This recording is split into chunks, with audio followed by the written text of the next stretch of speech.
नमस्कार दोस्तों, स्वागत है आपका एक बार फिर मेरे YouTube चैनल में एक नए वीडियो के साथ। दोस्तों, आज की वीडियो में मैं आपको बताऊंगा इंडिया से थाईलैंड जाने का पूरा प्रोसेस।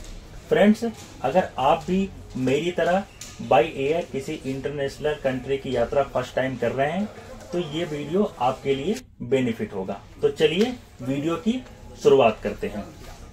तो फ्रेंड्स, अभी हम लोग जा रहे हैं न्यू दिल्ली एयरपोर्ट, क्योंकि हम लोग की फ्लाइट जो है वो न्यू दिल्ली एयरपोर्ट से ही है। अब वहां पर पहुंचकर मैं आपको आगे की अपडेट देता हूं कि मेरे साथ क्या क्या हुआ और कैसा रहा मेरा एक्सपीरियंस।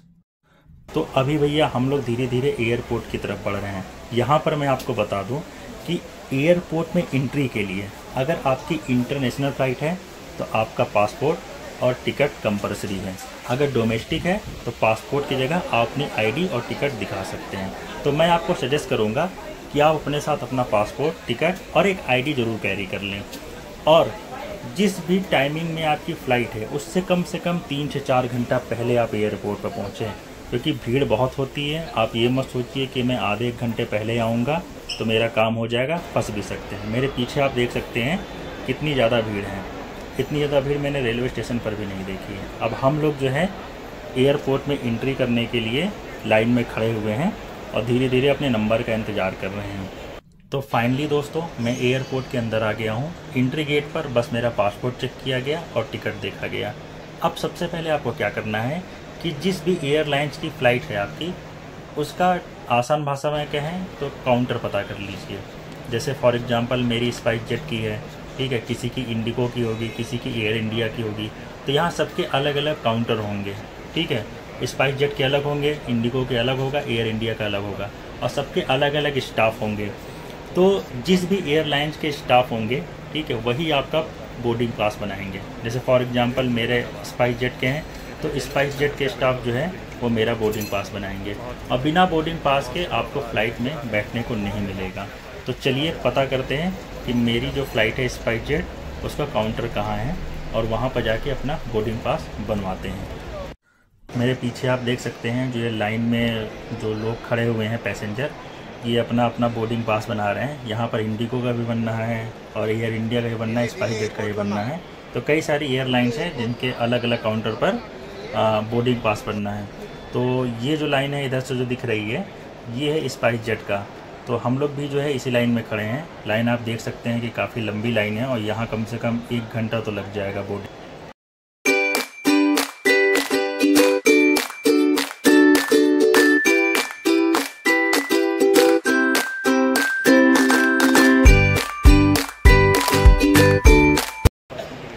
तो फाइनली जो है फ्रेंड्स 1 घंटे के बाद हम लोगों का बोर्डिंग पास बन गया। अब इसे लेकर हम लोग जा रहे हैं अपनी फ़्लाइट की तरफ। तो वहाँ मुझसे कुछ नहीं पूछा गया, बस इतना पूछा गया पर्पस ऑफ विजिट क्यों जा रहे हैं। तो मैंने बताया टूरिज़्म के लिए और उसके बाद उन्होंने मुझसे मेरा रिटर्निंग टिकट मांगा तो वो मैंने दिखा दिया। तो आप भी अपना रिटर्न टिकट जो है अपने साथ ज़रूर रखें। अगर नहीं रखेंगे तो उनके कुछ सवाल बढ़ सकते हैं, तो उससे हो सकता है थोड़े बहुत आपको दिक्कत का सामना करना पड़ जाए। तो अब हम लोग बढ़ रहे हैं अपनी फ़्लाइट की तरफ। धीरे धीरे फ़्लाइट की तरफ हम लोग जा रहे हैं।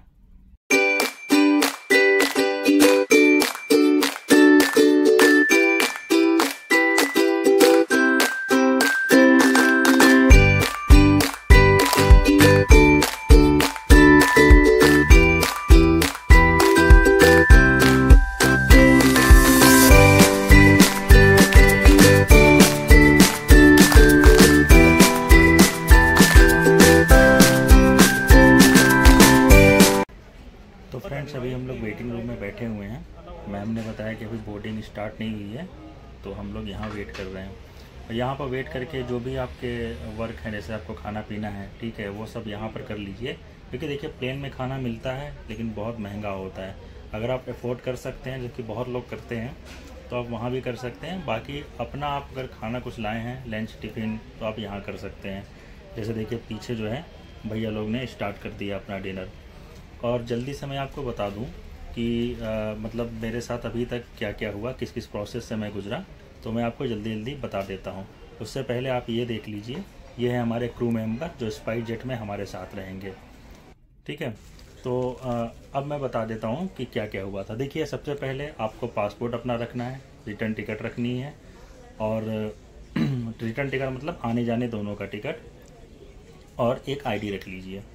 एंट्री के टाइम पर पासपोर्ट देखा गया और टिकट देखा गया। उसके बाद आपको क्या करना है कि अपनी स्पाइस जेट का बोर्डिंग पास बनवाना है। जहाँ पर स्पाइस जेट का रो हो या काउंटर हो वहाँ से जाके बोर्डिंग पास बनवाना है। बोर्डिंग पास के बाद आपके उस पर स्टैंप लगेगा पासपोर्ट पर कि आप यहाँ से डिपार्चर कर रहे हैं, ठीक है। तो जिस डेट में आप डिपार्चर करेंगे उस डेट का स्टैंप लगेगा, और यहाँ पर फाइनली आप आएंगे तो यहीं से आप फ्लाइट में बोर्डिंग आपकी होगी। तो इतना प्रोसेस हुआ इंडिया में। अब हम लोग चलते हैं फ़्लाइट की तरफ, फ़्लाइट में बैठते हैं और वहाँ से आके थाईलैंड में जो है आपको बताते हैं। तो मेरे पीछे ये फ़्लाइट है स्पाइस जेट की, इसी में हमको बैठना है। तो चलिए इसके अंदर चलते हैं और दिखाते हैं इसके अंदर कैसे कुछ क्या रहता है, सब कुछ मैं बताता हूँ।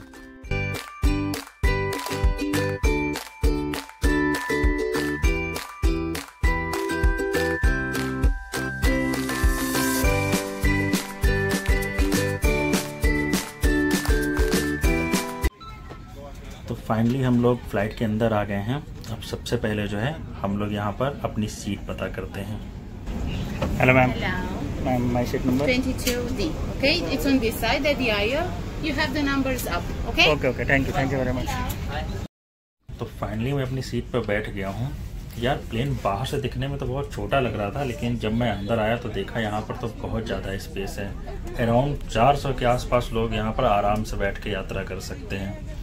और आपको अगर जो प्लेन के अंदर कोई भी दिक्कत हो या किसी प्रकार की कोई भी समस्या आ रही हो तो यहाँ पर जो क्रू मेंबर हैं उनसे आप कांटेक्ट कर लीजिए, वो आपकी ज़रूर हेल्प करेंगे। और ये लोग बहुत फ्रेंडली होते हैं, बहुत आराम से बहुत प्यार से बात करते हैं। तो इसलिए अगर जो कोई भी दिक्कत आ रही हो एवरीथिंग, तो आप उनसे क्रू मेंबर से आप पूछ सकते हैं, वो लोग ज़रूर आपकी हेल्प करेंगे। तो चलिए मैं जो है प्लेन को अपने बैक कैमरे से आप लोग को दिखाता हूँ कि कैसा होता है प्लेन, और सब यहाँ पर बैठ के मेरे अलावा और लोग बैठ के क्या क्या कर रहे हैं।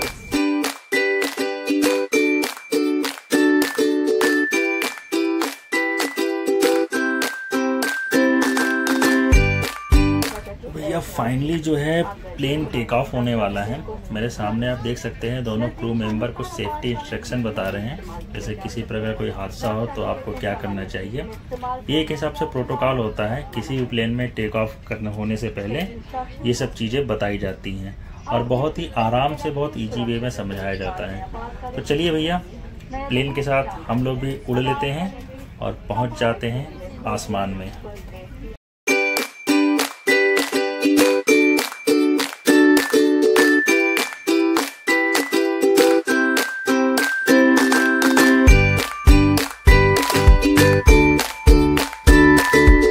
तो दोस्तों लगभग 3.5 घंटे की फ़्लाइट लेकर हम लोग थाईलैंड एयरपोर्ट पर पहुंच गए हैं।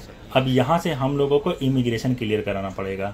जी हाँ दोस्तों, बिना इमिग्रेशन क्लियर हुए आपको कंट्री में एंट्री नहीं मिलेगी, यानी आप एयरपोर्ट से बाहर नहीं जा सकते हैं। तो ये कंपलसरी होता है। तो चलिए चलते हैं अपना इमिग्रेशन क्लियर कराते हैं, जो भी उनके सवाल होंगे या जो भी उनके डॉक्यूमेंट्स होंगे उनको वेरीफाई कराते हैं। और चलते चलते मैं आपको जो है यहाँ का एयरपोर्ट भी दिखाते हुए चलता हूँ। तो दोस्तों चलिए चलते हैं।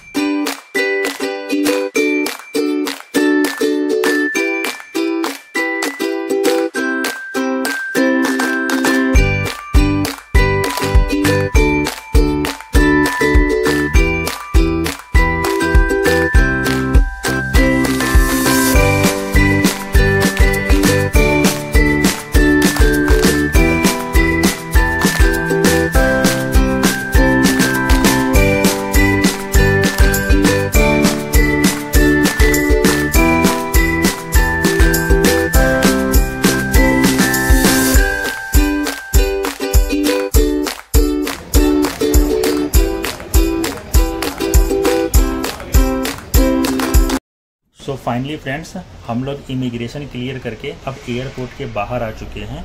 तो वहाँ पर मुझसे कुछ ज़्यादा सवाल नहीं पूछा गया, मुझसे बस इतना पूछा गया कि आपकी रिटर्निंग टिकट कहाँ है, तो मैंने वो दिखा दिया। और पूछा गया कि किस लिए आप विजिट करने आए हैं, तो मैंने बता दिया कि टूरिज़्म के लिए मैं यहाँ पर आया हूँ। और कुछ लोगों से तो कुछ नहीं पूछा गया, कुछ लोग से पूछा जा रहा था, तो ऐसे अल्टरनेट चल रहा था। तो इसके लिए ज़्यादा वरी मत होइए, लेकिन मैं 2-3 चीज़ें आपको बता दूंगा लास्ट में कि आपसे क्या क्या पूछ सकते हैं। तो जैसे ही आप एयरपोर्ट के बाहर आएंगे, आपको रोड पर जो है ये टैक्सी लगी हुई नज़र आएंगी। आप इनको लेकर जहां आपको जाना है, पटाया घूमने जाना है या कोई और भी जगह घूमने जाना है, तो आप आराम से रिजर्व करा के जा सकते हैं। बस की भी सुविधा अवेलेबल रहती है और टैक्सी की भी अवेलेबल रहती है। ये बिल्कुल जस्ट जैसे ही आप एयरपोर्ट से बाहर निकलेंगे वैसे ही आपको ये लगी हुई नज़र आएंगी। तो फ्रेंड्स, अब मैं बता दूं कि आपको किन किन बातों का ध्यान रखना है थाईलैंड इमिग्रेशन के समय। देखिए, आपके पास कम से कम 10,000 थाई बात होने चाहिए। ये यहाँ का रूल है। आपसे ऑफिसर पूछ सकते हैं कि आप जो है अपने साथ कितने पैसे लाए हैं, तो कम से कम अपने साथ 10,000 थाई बात कैरी करें। और पासपोर्ट तो कंपलसरी है, वो तो कॉमन सेंस की बात है, पासपोर्ट तो कंपलसरी है। और साथ में रिटर्निंग टिकट ज़रूर रखें। जी हाँ, क्योंकि देखिए, हर कंट्री मेक श्योर करना चाहती है कि कोई बंदा उनके देश में घूमने आया है तो उसका पर्पस ऑफ विजिट टूरिज्म ही हो। ऐसा ना हो कि वहाँ ये रुक जाए। और अपने साथ रिटर्निंग टिकट ज़रूर कैरी करिए। तो दोस्तों, इस वीडियो को करते हैं यहीं पर समाप्त। मुझे उम्मीद है कि मेरे द्वारा दी गई जानकारी आपके कुछ काम आएगी। अगर आपका कोई भी प्रश्न या कोई भी सवाल या कोई भी क्वेरी रहती है तो आप मुझसे कमेंट बॉक्स में पूछ सकते हैं। तो मिलते हैं एक नए वीडियो में एक नए कंटेंट के साथ। तब तक के लिए आप सभी को नमस्कार।